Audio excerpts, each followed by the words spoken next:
Okay, so we decided to go with this Ninja and we're really happy with it. I put it underneath the microwave just so you can kind of see size-wise how big it is. So it does take up quite a bit of space on the countertop, but we're really happy with it.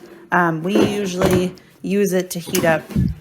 We roast vegetables every single day and do like chicken or something like that. So if you turn it on here, you have different options between air fry, bake, roast, dehydrate, reheat, and air broil. The reheat is a really great option. And we use it all the time. We use it more than the microwave because I think that the food tastes better getting reheated in the Ninja versus in the microwave. You have the second side as well, and you can do like smart finish, which means that the both sides will finish at the same time, even though they're cooking maybe at different times.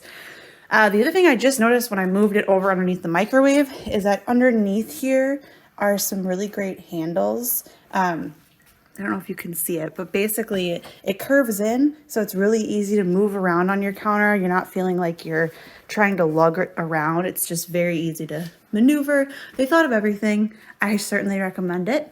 And yeah, we're really happy.